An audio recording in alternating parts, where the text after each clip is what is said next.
Egaati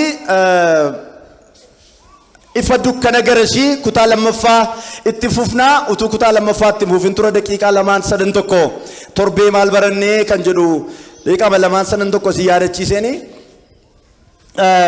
gara barumsa kutaa irratti walii wajjiniin darbinaa isa dura garuu mina namoonni yaadannoo qabdanna argisiisuu dandeessu takka yaadannoo keessan ol baasaa akka gaariitti ol baasaa arguu barbaadeenidha akka gaariitti ol baasaa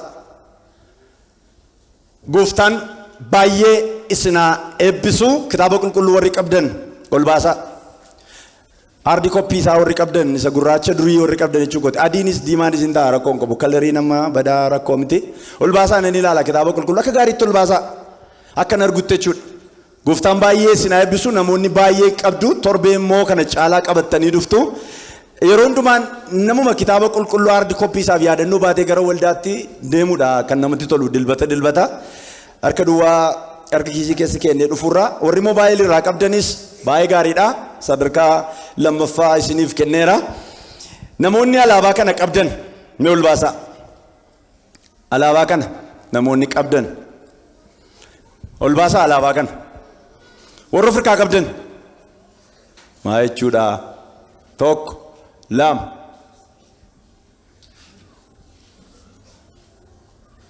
warra gurguraa irratti gad deebisaa miti nama lamaanaan nama sadii afur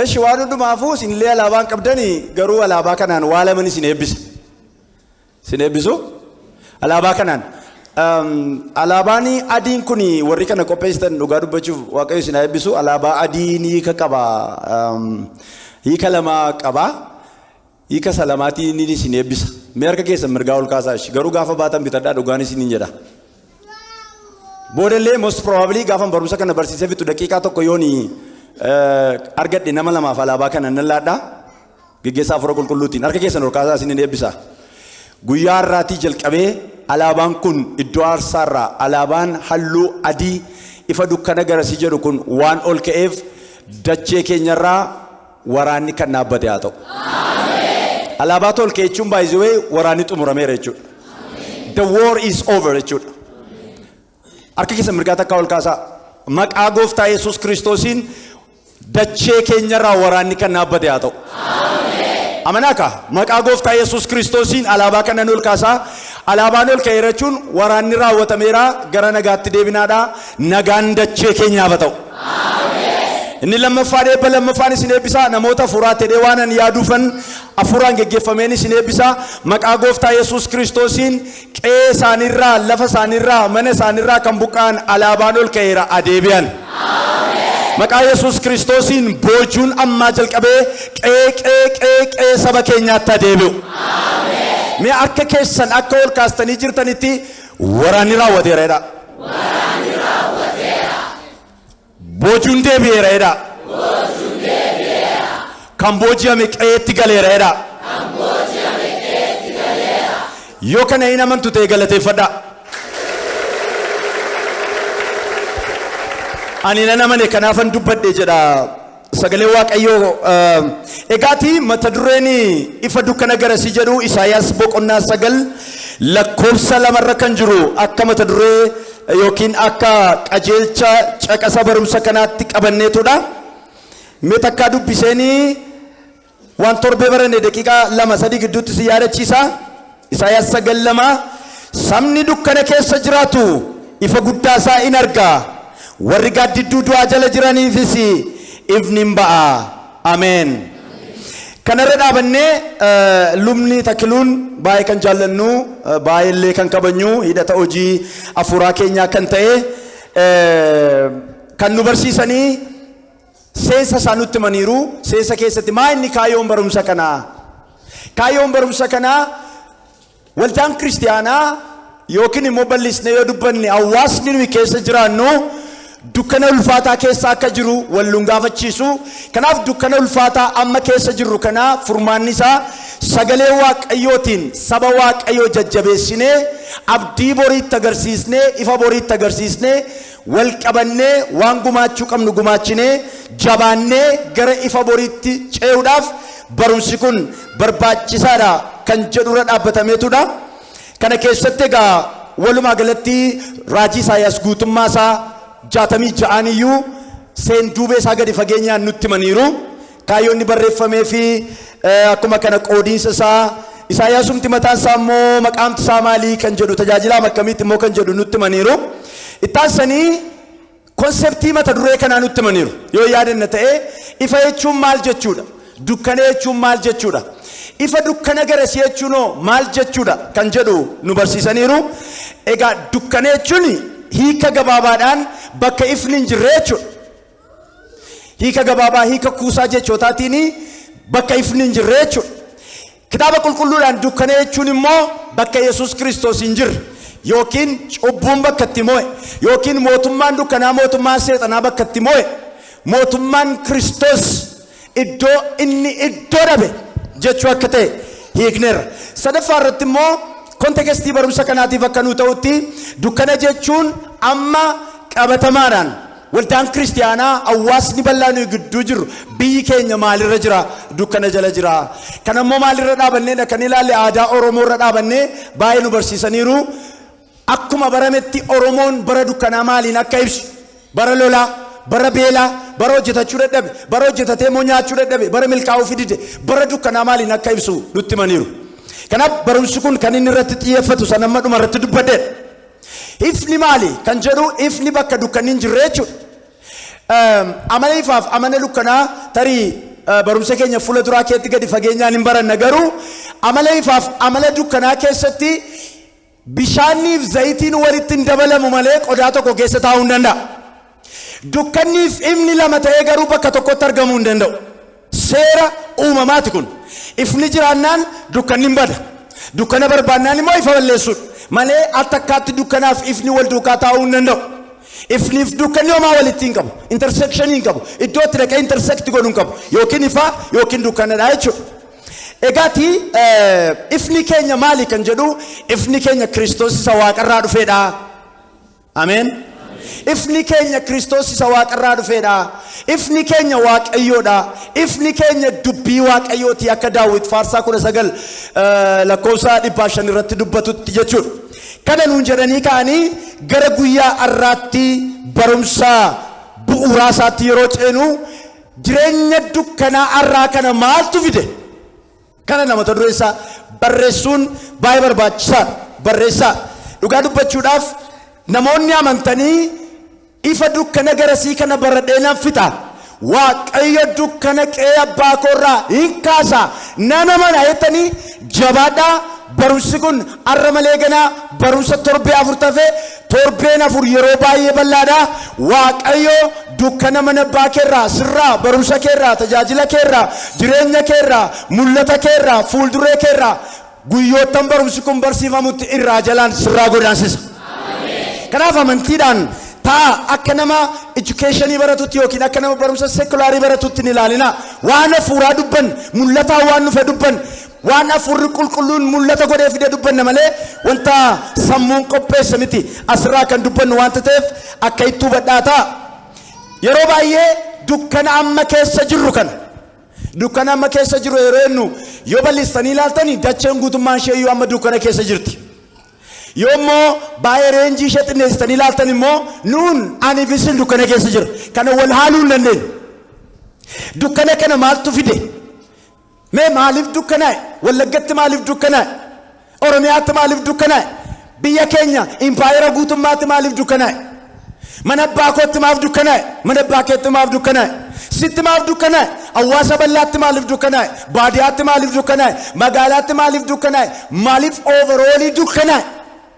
Namoonni baay'een kana hin yaadu. Namoonni teoloojiidhaan kitaaba qulqulluu hubanneerra jedhan hin yaadu sababa laatu. Waldooti kiristiyaanaa baay'ee keessatti immoo 2008 kaasee mata duree lallabamu ta'ee ajandaa ta'e nuu kennameera. Waldaan kana irratti barsiisaa jirti. Garuu namni qulqulleessee sababitti dukkanni kun gara keenya dhufe jedhu sababa qulqulluu nama ammammaatti lafa kaa'u hin argine. Baay'ee kan nama gaddisiisu immoo dukkanni kun akka dhufu raajonni dhugaa muraasni baay'ee lakkoofsaan muraasa ta'an raajaniiru. garuu ammas kan nagaddisiisu dukkanni kun yoom akka nurraa ka'u akkamitti akka nurraa ka'u dukkanni kun gara ifaatti akkamitti akka jijjiiramu yoom akka jijjiiramu yoom akka nu darbu clearly namni dubbii dhugaa nutti hime hin jiru. Maybe mul'ata Dr. Bal'inaa bara ol ka'umsaa kan jedhu kitaaba isaaniirra duwwaadha amma ammaatti kaniin ani arge.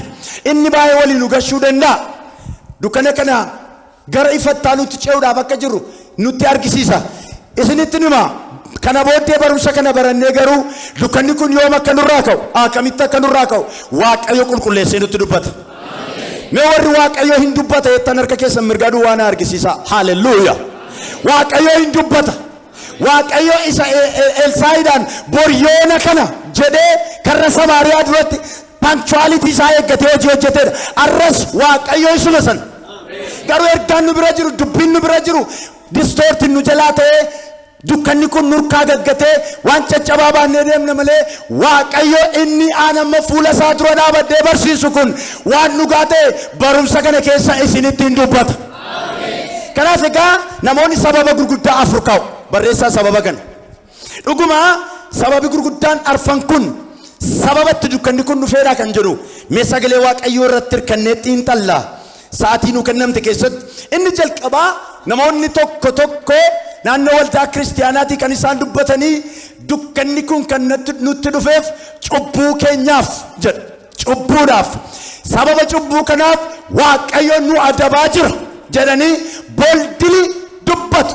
Antii Waaqayyoo fakkaatanii waan Waaqayyoof dhimma fakkaatanii garee Waaqayyoo fakkaatanii cubbuu keenyatu dha'icha nutti fide jedhu. Dhuguma cubbuu keenyatu dha'icha nutti fide dargaggeessi du'aa jira. Dubartiin garaatti baattee du'aa jirti. Namni awwaala dhabaa jira. Namni qeerraa buqqaa jira. Qabeenyi mancaa jira. Fuuldureen keenya arfaasaa nama nu fuuldura jiru. Karoorri barattaanu nutti dukkanaa'e cubbuu keenyaafi inni ilaallasa kana. Inni lammaffaanii namoonni tokko yaanni isaan laatan akka sababa dukkana amma jirutti kufaatii siyaasaati jedhu. Political crisis isa jedhu. Siyaasa biyya keenyaatu daandii gadhiisee jedhu. Dhugumana hin ilaalla akka sagalee Waaqayyootti. Dhuguma sagalee Waaqayyoo hin deggara yaada kana. Yoo siyaasni daandii gadhiise Waaqayyo saba isaa inni isa. Yoo siyaasni daandii gadhiise Waaqayyo waldaa kiristaanaaf hin oo'u. Jaarsolii waldaa keessa dhaabatanii tajaajilaniif hin oo'u maaliif iddoo aarsaatti iddu wangeelaawwii waan hundumaa dhiisee isa duukaa bu'eef hin oo'u maaliif gabaa wajjiniin wangeelaawwiin gabaa keessatti du'a. Waaqayyo warra halkan jilbeenfataa bulee kadhataa bulee mana isaa keessaa fuula isaa barbaaddataa bulee lafii bariinaan akka waldaa keessatti qaramaniif Waaqayyo callumadee ilaala sababa siyaasaaf. Dubbiin kun dhuguma sababa dukkanaarraati in ilaalla. Inni sadaffaan namoonni seexana cimaa ka'e eessa akka fidan immoo beeku seexanni cimaa nama maatiin jiru. Sichis hin jiraatu seexana jira malee seexanni cimaan hin jiru. Seexanni sobaan cimaan garuu jiraachuu danda'a. Hamman geenye of kaasee seexanatu kana godhe namoonni jedhan jiru. Keessuma baanii hubannaa kitaaba qulqulluu irraa fagaachuu irraa kan ka'e 666 dachee keenya akka godhaa jiran. What does that mean? Mucaan tokko akkas jedhe 616 biyya keenya jeeqaa jiran.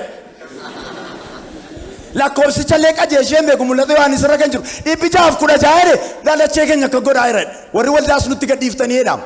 Isinis nutti gadhiiftanii 616 biyya keenya jeeqaa. 666 dhuguma biyya keenya jeeqaa jira. 666 maali? Inni ilaalla.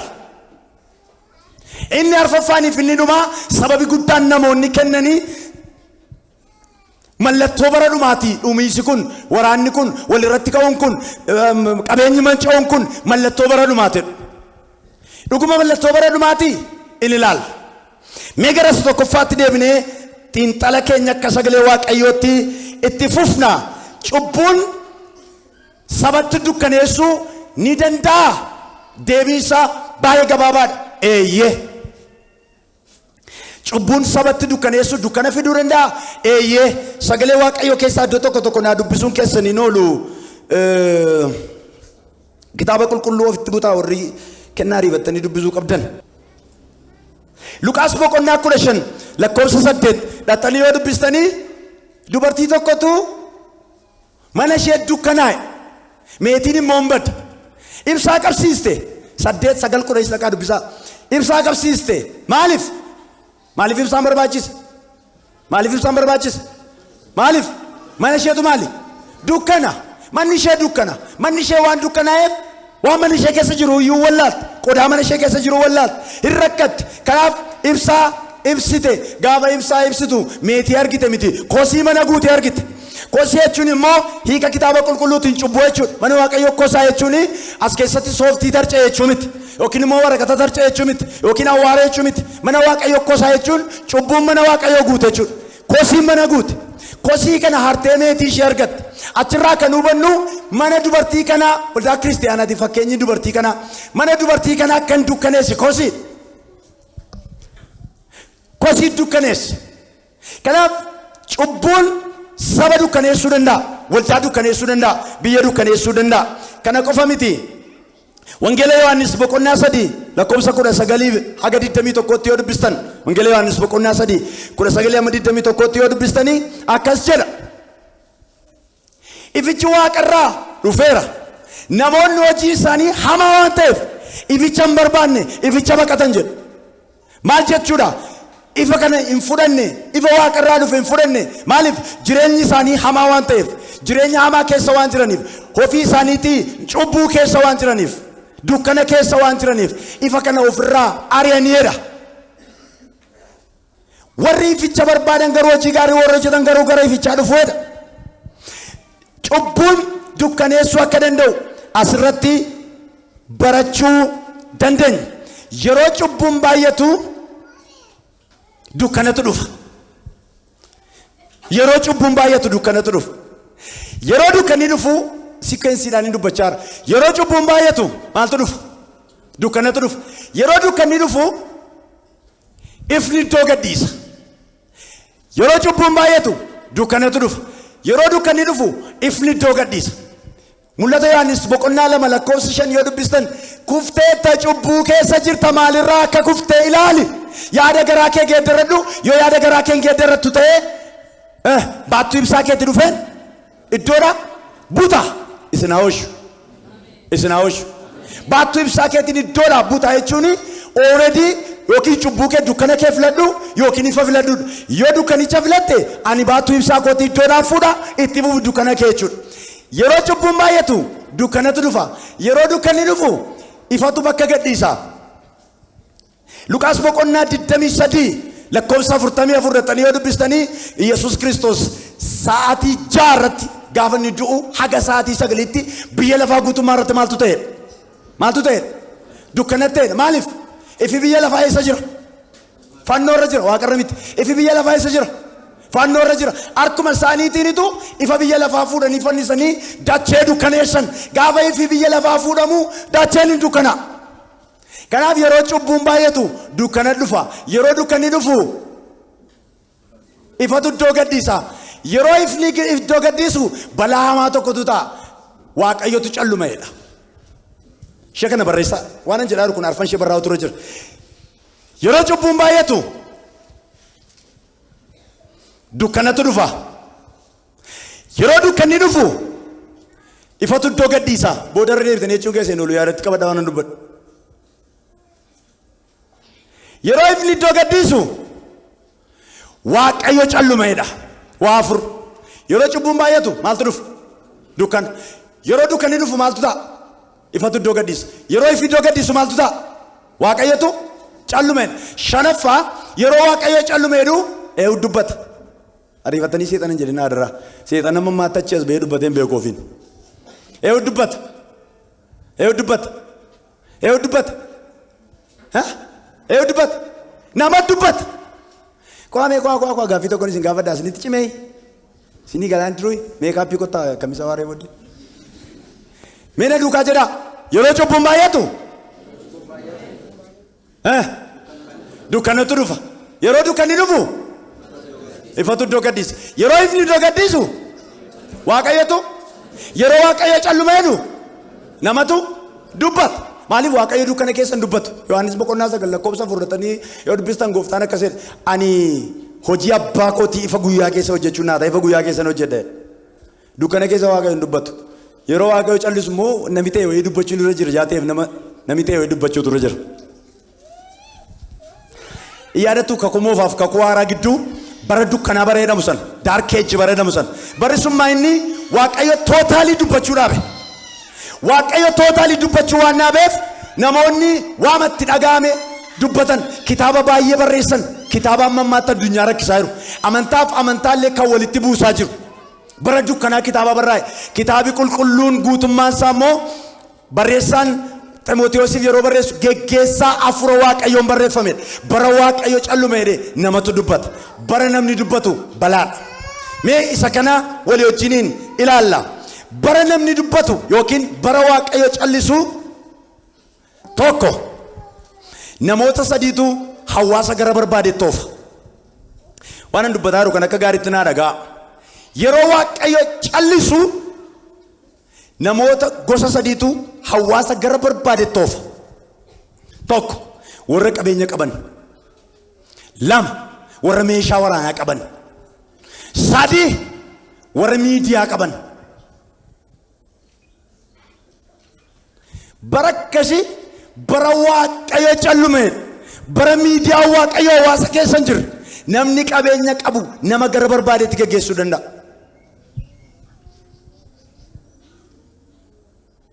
Namoonni kun sadan hawaasa gara barbaadetti geggeessuu danda'u. Lammaffaa bara waaqayyo callisu bara namni dubbatu yookiin gabaabsee akkasitti yoo naa qabattanitti tola bara akkasii jedhaa qabadhaa. Bara akkasii namoota sadiitu hawaasa gara barbaadetti oofa. Bara akkasii tokkoffaa jechuudha. Bara akkasii jedhaa qabadhaa tokko jedhaa. Namoota gosa sadiitu hawaasa gara barbaadetti oofa. Dhaabadhu kan ittiin jedhu hin jiru kan dhoowwu hin jiru. Waaqayyo calliseera waan ta'eef. Baay'isee dacheen kun kan isheen jiraattee har'a geesseef gidduu galuu waaqayyootiinidha. Utuu waaqayyo yeroodhaa gara yerootti gidduun galu ta'e namaaf uumama gidduun galu ta'e namaaf nama gidduun galu ta'e utuun dhaamsisu ta'e sajallaan dhaamsisu ta'e waaqayyo utuun dheekkamu ta'e utuun qajeelchu ta'e utuun barsiisu ta'eeti dacheen kun amarraatti deemtee nuftu gidduu galuu waaqayyootiin as geesse. Bara waaqayyo kana dhiisee callume jedhu garuu namootatu aangoo fudhata. Namoota gosa sadii warra maallaqa qaban warra meeshaa waraanaa qaban warra miidiyaan harka isaanii keessa jiru. Barumsa kana booddee garuu waaqayyo gidduu gala. Elsaa'iin akka jedhe boriyoon akkana jedhe karra Samaariyaa fuulduratti meetii tokkoon daakuu garbuu kiiloo 15. Praise Lord. Daakuu ba'eessisaa immoo maanyaasaa immoo kiiloo 7 walakkaan meetii tokkoon bitame.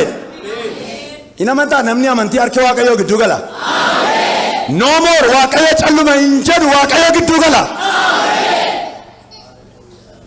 Qaala isa jireenya hamaatu dhufu. Inni sadaffaan bara akkasii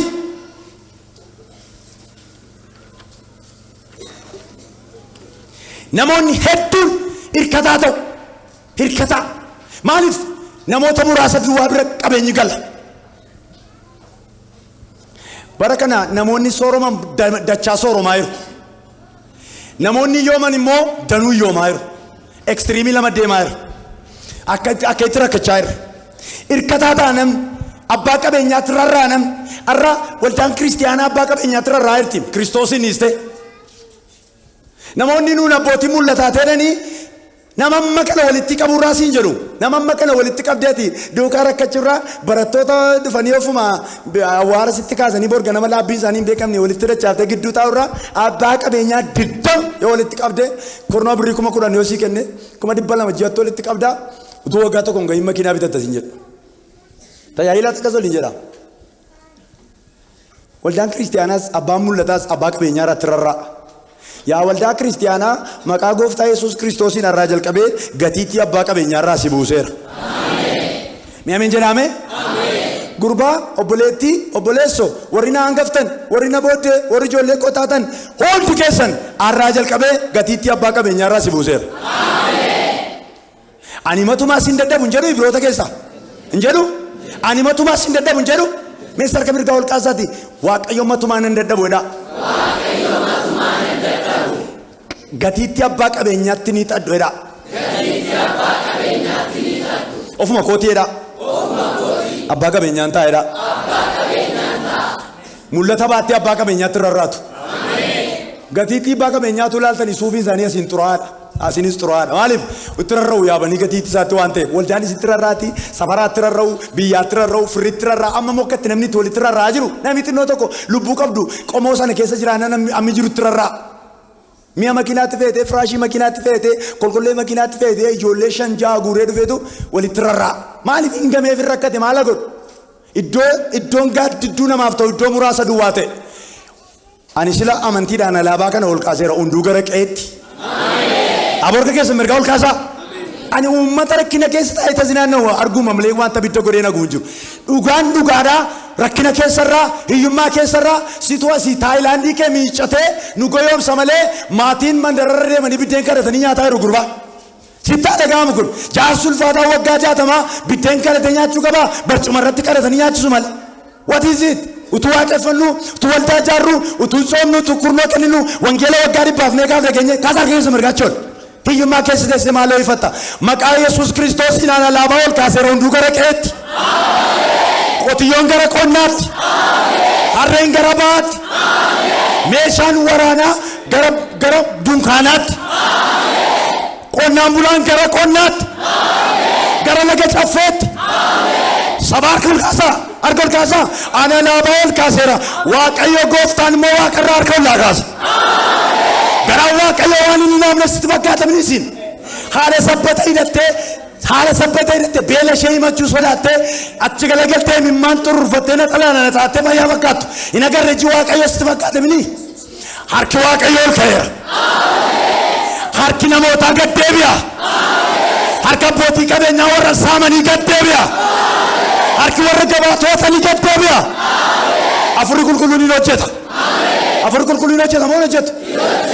Koy. Afurri qulqulluun seermooniyaaliidha moo humna hojjetu qaba? Afurri qulqulluun mootota gadi buusee hiyyeessa daaraa keessaa fuudhee aangootti kenna moo itti kenna? Haleluuyaa! Yesuus arras boris barabaraan isuma sana. Haleluuyaa! Barakkasii kooluu galtummaa baay'ata. Barakkasii namatti rarra'u baay'ata. Waaqayyo garuu arraa jalqabee gatiitti namarraa si buuseera. Koy. Namumti amma baqattee dhuftee mana firaa jirtu. Biddeen namas jibbisiis, sireen namas jibbisiis, bishaan boombaa namatti fuula dhiqachuus jibbisiis. Saalfataa akka nama hatee wayi akka durba manatti ulfooftee of ceephaa sodaataa maaddii namaa tikanniyaattu miindaa nyaachaa turte, birrii gurguddaa lakkaa turte, hojii gurguddaa hojjechaa turte. Amma akka leenca dulloomee kan hundumtuu dhufee ija keessa si bira taa'ee si ilaalu. Dursi arguunu birqii ture, amma garuu baay'ee rakka sagantaati. Hin amanta yoo ta'e Waaqayyo yeroo gabaabaa gidduutti iddoo keetti si deebisa. Hallelujah. Waaqayyo iddootti isin deebisa. Ilaa kanumaan dubbatan amaneen dubbata Waaqayyo iddootti isin deebisa.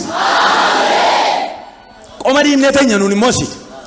Kufnee fuula Waaqayyo duratti araara argannee kufnee fuula Waaqayyo duratti deebinee ijaaramuun nurra jira. Miila walirra keenyee akka waan nutti hin banne akka waan banne fayyaa fakkaannee deemuun nurra jira. Gad of deebisuun nurra jira. Mootonni akka godhani fallisaa kanumadha. Inni arfaffaan barakkasii oduu sobaaf oduu dhugaa adda baasuu dandeessan. Ammame oduu sobaaf oduu dhugaa adda baasuu dandeessan. Maaliif miidiyaa kan to'atee nama gartuu tokko duwwaadha yookiin immoo gartuu lama duwwaadha yookiin gartuu sadii duwwaadha. Hawaasni bal'aan isuma miidiyaa irraa jedhan walirraa fuudheetu maqaa gooftaa Yesuusiin maayin arra akka mana hin bulle maayin arra mana hin buliisitti meeraan maal godhu yoo sii danda'ame xarafiitti baqadhu maayin arra waatu taa'edhanii rarramoo waatti qomoo jiru waan akkasii. Tabeet nama simbira jirutti bu'aati sabsabbeedhaan hime. Takka ishee irra deebi'aa sabsabbeedhaan hime. Oduuf hin jarjarin jedhaani. Wanti calaqqisu hunduu warqee mineedhaani. Dubbii adda baafadhoodhaani. Kana duwwaa mini amma nuuf namoonni waaqayyootti dubbatu warra miidiyaa qaban duwwaadha. Nuuf warra miidiyaa irraa dubbatan duwwaadha. Isinitti himuudhaaf taanaan barakkasii rakkoo guddaan uumamuu akka waaqayyo calluma jedhe namoonni hin beekne waan namni haasa'u waaqayyo taasisaa duukaa eegee raasu. Miidiyaan mana keenya keessa daradaramee jijjiirree ilaallu mee dukkana saba keenyaa waan inni godhe tokko natti himaa.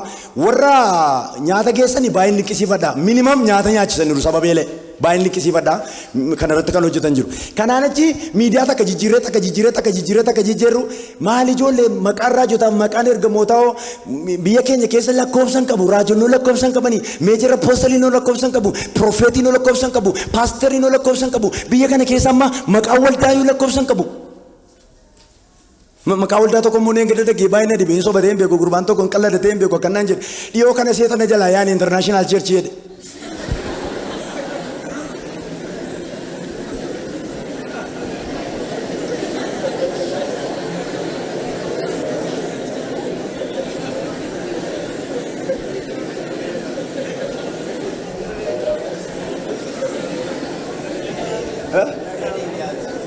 Irra deebi'u dhiyoo kana seetana jalaa yaani international church.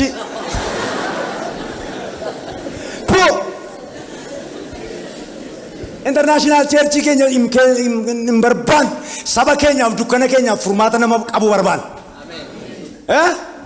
Dokteerota saba keenyaaf furmaata qaban barbaan. Profeesorota wayyaa diimaa uffatanii waan lulu turguban hin barbaannu. Profeesorota rakkina saba keenyaa dukkana saba keenyaatti kibriitii xiqqoo shaboobeessan barbaan. Gurbaa dhaggeeffadhu. Faayifelliiti dhiyoo bitatte nu fayyadu nuun saba keenyaaf dukkana tokko yoo ibsite ta'e malee. Ani wangeelaa bitachuun keessa tokko nu fayyadu gubii gatti.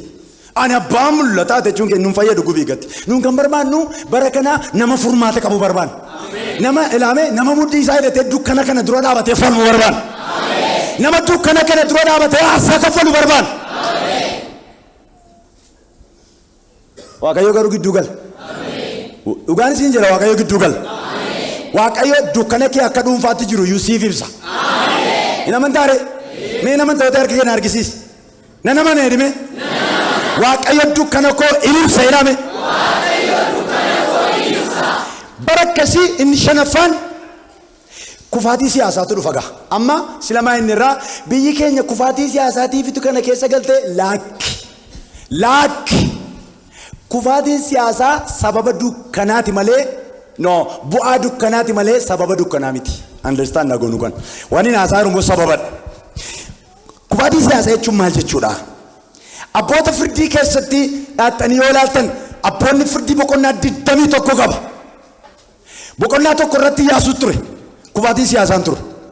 Boqonnaa lama irratti Iyyaasuun ergi du'ee booddee boqonnaa lama, boqonnaa sadii, boqonnaa afur kufaatii hamaa ture. Kufaatii siyaasaa guddaa kan Israa'eltu ture. Boqonnaa jaha irratti Iyyaasuutu waamame, Geediyoontu waamame. Boqonnaa jaha, boqonnaa torba, boqonnaa saddeet Geediyoon geggeessaa Waaqayyootiin akkan isiniin jedhe Israa'elootaa fi dunkana Israa'elootaa dura dhaabatee boqonnaa sadii guutuu ibse. Guyyuma tokkollee haa taatu maqaa Yesuusiin ibsii darbi. Boqonnaa sadii ibsee boqonnaa saddeet gaafa xumuramu egaa yeroon hin ga'ee Geediyooniin du'e. Gaafa Geediyoon du'u kufaatii hamaa keessa galan. Kufaatii hamaa keessa gaafa galanii waan ta'uun isinitti mariifadhe. Kufaatii siyaasaa hamaa keessa gaafa Israa'eloonni galan waan ta'een isinitti himu. Yoo bara kana immoo waan hin amma haasa'u kun jira ta'e dhimma mataa keessanitti godha. Ani garuu kan abboota firdiiti kan hin haasa'u. Abboota firdii beektu ni isin? Beektu ni? Amman sagalee Waaqayyoon dubbadha kan abboota firdii. Sooftii fiddee addana tultee abbeekoo itti kitaaba dubbisuu ni beeka. Anaadhaaf guyyaa meeqa na argite tana? Samuluun nama addaa ture akkasitti fakkaata. Maal kolfitu? Kufaatii abboota firdii, kufaatii siyaasa abboota firdiitti gaafa dhufu waan ta'een isinitti hima tokko. Namatu aangoof walajjeese caafaa. Namatu aangoof walajjeese abboota firdii keessatti caafaa. Maaliif hin caaftu? Maal gootaa caafta? Ilma Geediyoontu Abiimelek kan jedhamu tokko biyya warra Yesuuma isaatii dhaqeetu Sheekem iddoo jedhamu dhaqeetu isinii yereen ijoolleen Geediyoon 70 ta'anii isin irratti moonu moo an qofaa koo isin irratti mooneen abee siyaasa du'a qofaa koo moo 70 ta'anii isinitti taphannu innaan aree nama 70 akkamittiin namni wal ga'ee nu bushaa ati nu irratti mooneen nama siifate akkuma ta'ee mandarra deeme isa booddee jarattii warratti hafte 69 waan godhu dhabee dhaqee kattaa tokkotti ol baaseetu hunda ishee ajjeese. Maal gochuuf? Aangoo qabachuuf. Obbolaa hamma kana fixee aangoo nama qabatu yaaddaniitu abboota firdii. Wayi abboota firdii. Mee wayi abboota firdii jedhame. Wayi bara abboota firdii jedhame. Bagam bara abboota firdiin jiraatin jedhame. Naana gaara gaazin. Jajjabaatu hire waaqa of galanna ta'u. No jajjabaadhaa. Na obbolaa jeesee waaqa gargaaru ishee quxisuuni tokko jalaa baddeetu sokkite.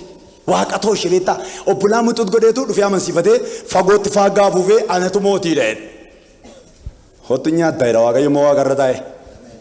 Injiru no obbolaa fixee no such kind of throne edin obbolaa fixanii hanga qabachuun injiru waan akkasii injiru. Yeroof ta'uu danda'a garuu someday ammuma safarte deebitee safaratta. Namni waan facaasu hundumaa hammachuuf jira.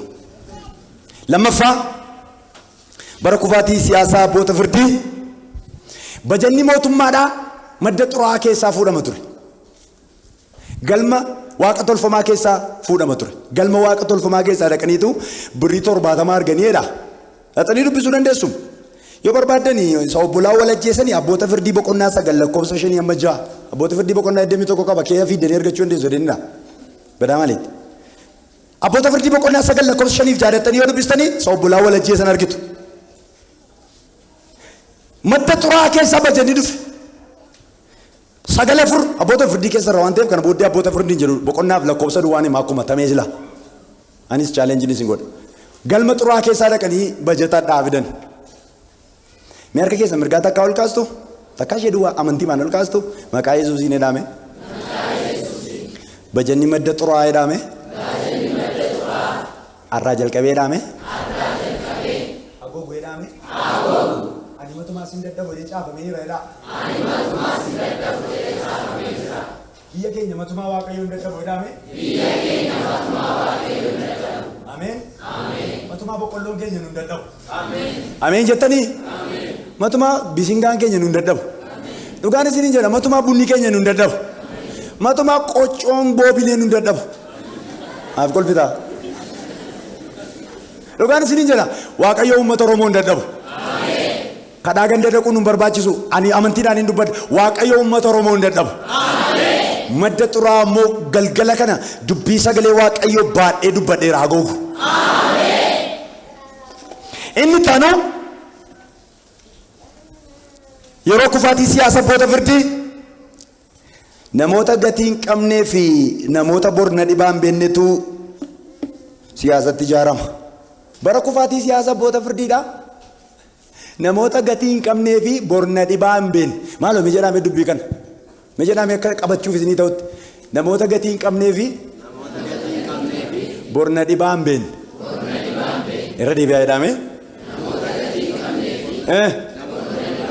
Nama simbira jirutti bu'aati borna dhibaa beektaa jedhin.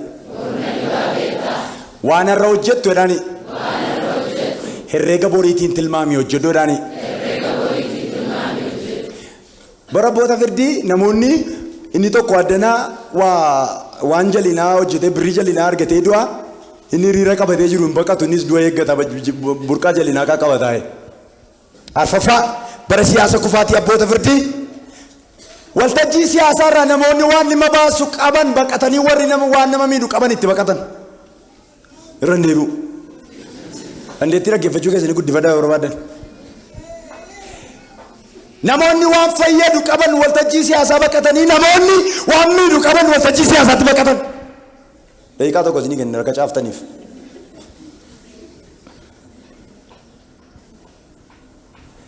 Namoonni waan fayyadu qabanii waltajjii baqatanii namoonni waan miidhu qaban waltajjiitti baqatan.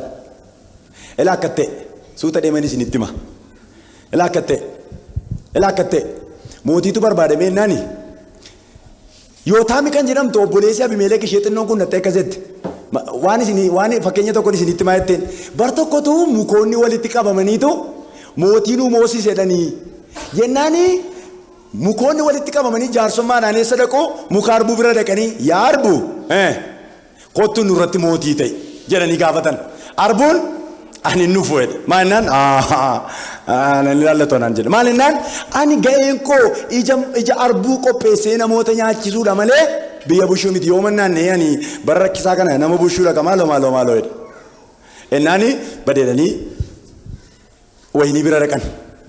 Wayinii bira dhaqaniitu yaa wayinii mootiin irratti ta'e meenu bushimee mukeetiin hundi walii gallee mallatteessinee dhufne jedhan.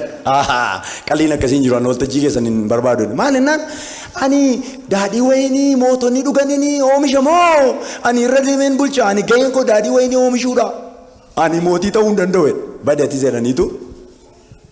Amma moo gara ejersaa dhaqan yaa ejerso obbo Ejerso kottu nurratti mootii ta'e siin barbaanne siitu gahumsa qaba siitu nu geggeessuu danda'a mukni walii galleerra laakki maan gaheen koo dhadhaa ejersaa isa mootonni ittiin dibaman qopheessuu malee gaddeebi'ee mootiin ta'u.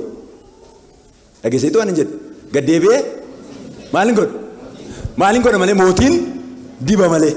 Ameen jennu abdii kutataniitu wayiniinis hin dide harbuunis hin dide. Ejersis indid warri kun immoo warra faayidaa qaban warra dhimma baasan warra saba fayyadan warra sabni irraa nyaatu warra sabni ittiin dibamu warri sabni ittiin boqonnaa qabu boqonnaa sabaaf kan kennantu baqate waltajjichaa. Arfaffaa irratti eessa dhaqu laaftoo namicha jedhamu tokko bira dhaqan obbo Laaftoo abeet dhimma tokkoof isin bira dhufne maal ture waansaa baay'ee ani nama salphaa miti namni isin bira dhuftan mootiinuu taataa mootiin utaata mootiin leenan ta'a jalqaba garuu waa tokko gootu maal goona jalqaba kottaati gaddisa koo jalatti walitti qabamaa cheekiin godha akkasina jalatti bultan maal gochuuf jedha beektuu Laaftoo maal qaba hunda ishee walitti qabee caggoree ilaaluudhaaf qoraattii qabaama.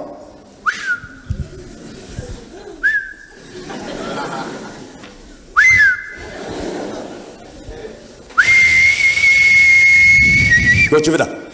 Nani mukti akka barbaade nu godhanii dhaqanii Laaftoo jalatti namman. Mee harka mirgaa ol kaastu waan afuraan dubbadha. Takkaam ishee harka mirgaa ol kaasaasin. Wayiniin waltajjii irraa baqate. Harbuun waltajjii irraa baqate. Ejersi waltajjii irraa baqate. Nyaata kan qabu. Dhugaatii kan qabu. Dibata ulfinaa kan qabu. Kan fayyadu. Qoraattii waraannu kan hin qabne. Peaceful kan geggeessuu danda'u homaa waraansa kan hin qabne saba kan dibu ulfina kan qabu dibata ulfinaa kan qabu dhugaatii ulfinaa kan qabu nyaata ulfinaa kan qabu waltajjii irraa baqatee kan ture sababa kanaatiif immoo qoraattii waltajjiitti kan baqate waldaa kiristiyaanaa qoraattii waltajjiitti kan baqate biyya lafaa waltajjiitti qoraattiin kan baqate sabni utuun jaallatiin utuun jibbiin dirqisiifamee qoraattii gaaddisa qoraattii jalatti akka walitti qabamu kan taasifame ani alaabaa moo'ichaa ol kaase ani alaabaa moo'ichaa ol kaase ani alaabaa moo'ichaa ol kaase guyyaa irraa jalqabee namni dhimma baasu gara waltajjiitti ejersi gara waltajjiitti wayiniin gara waltajjiitti